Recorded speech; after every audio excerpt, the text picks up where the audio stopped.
but not least is a personal connection. Hold on. We might have to crop this up. Okay, enough. It's okay. Come here. Come here. We've heard from you. Come here. So, I understand you were going to totally rip off your video with Kim. Yes, Kim kicked off the new year, but we've got you back, so... Lucky you. And lucky us.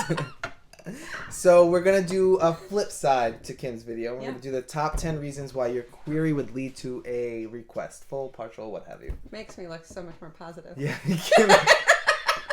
So same structure. I'll give the reason and you can dive in with an explanation. Okay. So number one is probably the most obvious and straightforward. It's a great blurb. Yeah. I mean, I suspect most agents like me read the blurb first. Yeah. I mean, that's the point of it. We're going to cover the basics in this video. Well, no, I think that authors assume we read the letter. Oh, gotcha.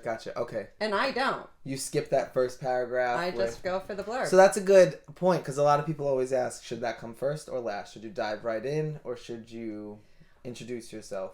I think you still introduce yourself. Right. You know, it's still a letter, but I think that we're going to read it however we want to read it. Yeah, I agree. Especially depending on how much time you have, if you're going to sit there and read a whole letter.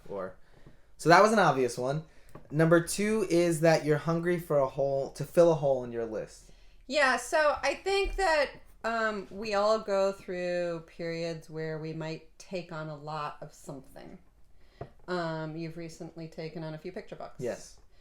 I've recently taken on a lot of women's fiction. But it also might be very specific. Like I have taken on a lot of mysteries featuring knitters. So right now, a mystery featuring a knitter is not something I'm probably going to look at. Right. So number three is, this one's a tricky one too. It's market demands. Market demands, and not just the market overall, but even sometimes one specific editor.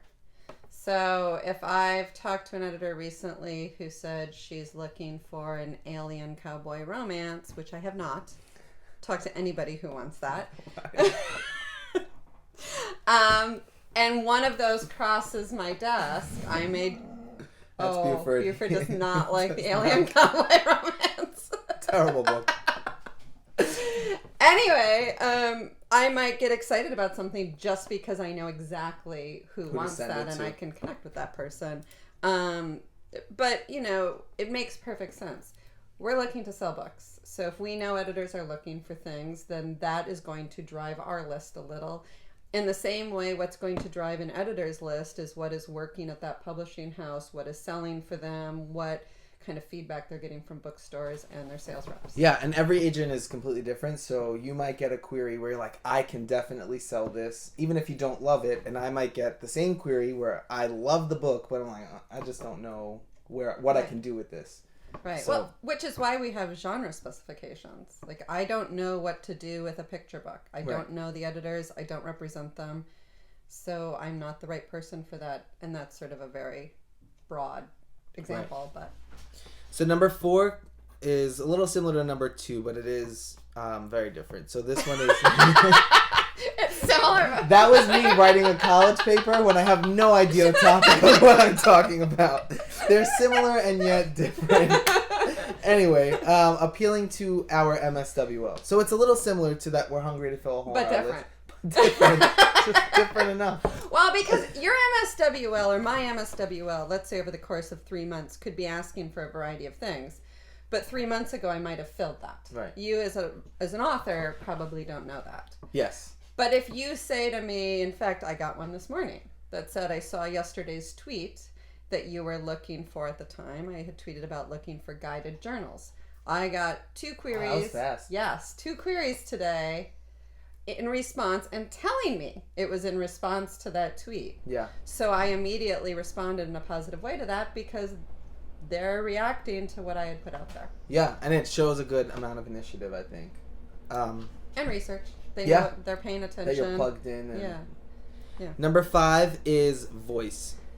Yeah, and this might be one of the most important things. Yeah. You know, as readers, not just agents, but all of us as readers respond to voices. Yeah. And we respond differently to different voices. And we know editors who often respond to the same voice that we like, and so on and so forth. And that voice should come through in a query.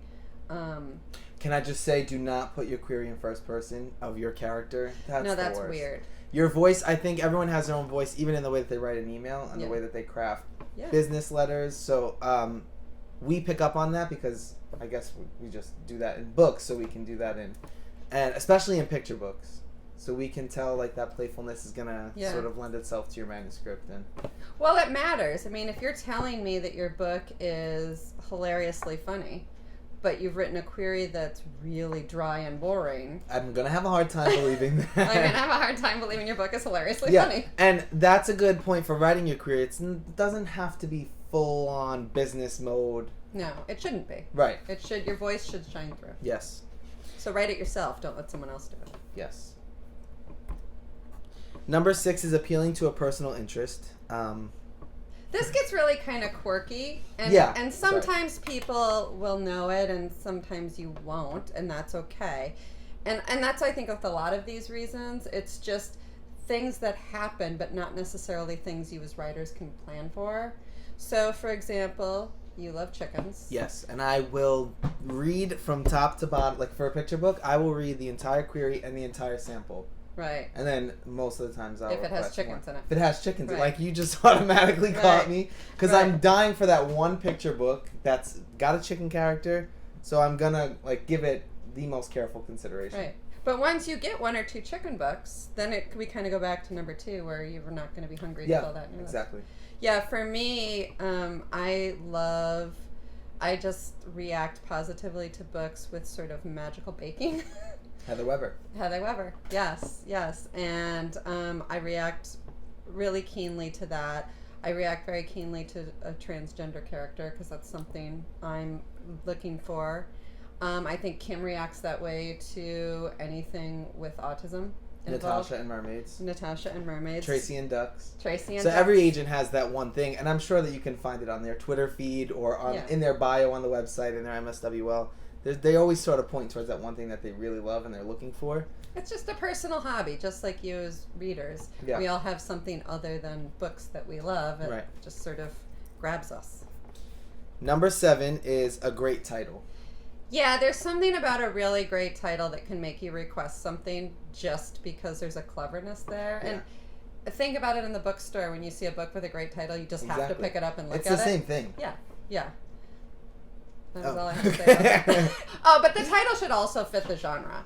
Yes. Like, the little green frog who croaked loudly is a suspense.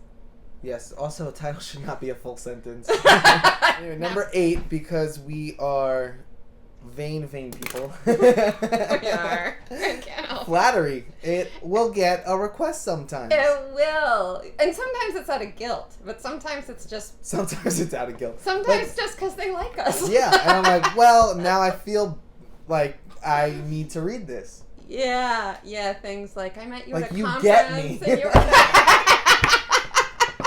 you like me, you really like me. Yeah, that could do it. Yep. Number 9's a little more professional. Impressive writing credits. Yeah, I will, if I see in the author's bio at the end of the query that they have a long list of, either book publishing or short story publishing credits. Contest winnings. Yeah, that will sway me to request, even if I'm on the fence with something, just because I figure, well, they've proven themselves in some ways, so I want to see what they can do. Yes. Last but not least, is a personal connection or a referral. A real referral. Yeah, a real referral. I get a lot of queries, and I'm sure you do too, that you were referred by such and such. No idea who the person is. And it's nice. I mean, if the person really gave my name, right, then I'm flattered because some people are recommending me. But right, if it's something, a real referral would be like an editor's referral, a client's referral, something that a referral that you receive from someone in the writing community that someone's like, you should try them for this book, or they might love this. That is not considered a referral. Yeah, but feel free on Query Manager to put it in as a referral. Yes, I don't mind or even that. add it in the query, but like where we have that referral box. Yeah, I don't mind it if they put somebody in that I don't know, because you might not know that I don't know that person. Sure. But the referrals that will grab me will be a client. Yes. A BookEnds client in general. Client. Like it doesn't necessarily one of Kim's clients recommended someone query me, and as soon as I got it, I requested it because if this client loved it, then we have that same sort of taste and humor. So yeah, no, that's a good point. And an editor. Yes, definitely an editor. And then personal, like my mom. Oh. That'll always get you. I think Jessica Alvarez got a couple of her mom meets someone in the grocery store, right? Well, yeah. My 4th grade teacher, that'll get me every time. I'll definitely request that. So those kinds of referrals. But, if you don't have a referral, most of my clients have never had a referral. Yeah, and if you add something in just to add it in, we're going to breeze right by it. It doesn't mean anything to us. Right. But we do have a disclaimer to this list, though, right? Yes, so you're not going to get all of these. You cannot control all of these. You can't control most of them. So don't try and fit all 10 in your query. A lot of these just happen naturally. And except for the great blurb. Make your blurb great. That's all that matters. That's why it's reason number 1. Exactly. And good luck. Query us.